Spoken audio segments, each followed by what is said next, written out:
We are going to go through difficulty in life. Sometimes you go through problems and you ask yourself, what is my fault in all of this? Why do I have to go through these problems? What did I do to deserve this? Prophets, Allah mentions their du'as consistently in the Quran. And Allah also mentions their problems consistently in the Quran. Yusuf alayhi salam was a child, right? A child by definition is innocent. What did a child do to deserve being kidnapped? What has a child ever done to deserve being thrown inside of a well in the middle of the woods?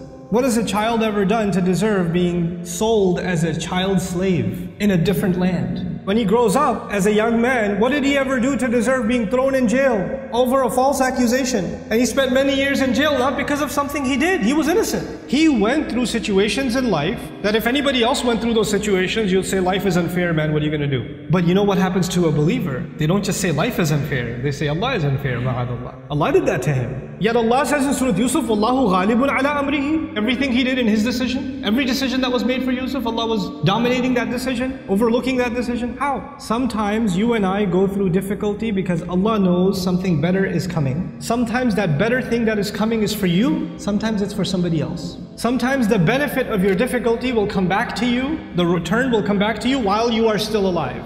Sometimes the return is meant to come back to you after you go back to Allah. What happened with Yusuf alayhi salam? A father was separated from a child. It's a tragedy, isn't it? But imagine if he was never kidnapped, he would never be in the well. If he was never in the well, he would never end up in Egypt. If he was never in Egypt, he would have never grown up there and been thrown into prison. If he was never in prison, he would have never met those two guys he met in prison, whose dream he interpreted. If he never met those two people, one of them who got to live and go back to the king, and when the king saw a strange dream, he would have never said, wait, I know someone who can help interpret your dream. You know what that dream was? 7 good years in the country, and 7 years there's not going to be any crop, any produce, any harvest. People are going to starve to death.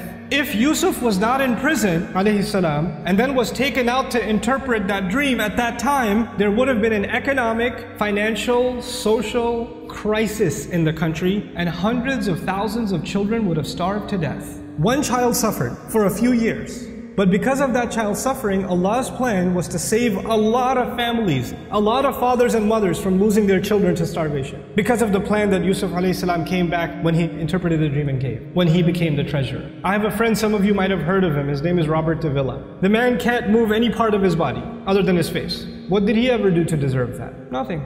But how many people have accepted Islam because of his disability? How many people have just heard about that and have come back to Allah? How many people that were ungrateful in life, even though they were Muslim, they were only Muslim by name, and decided to submit their heart back to Allah because that man is sitting in a bed? His suffering, his pain becomes guidance for millions of people. Sometimes the difficulty you and I go through is actually a small price to pay for a lot of khair, a lot of good that will either come to me now or it will come to me in the akhirah, will come to me after I go back to Allah.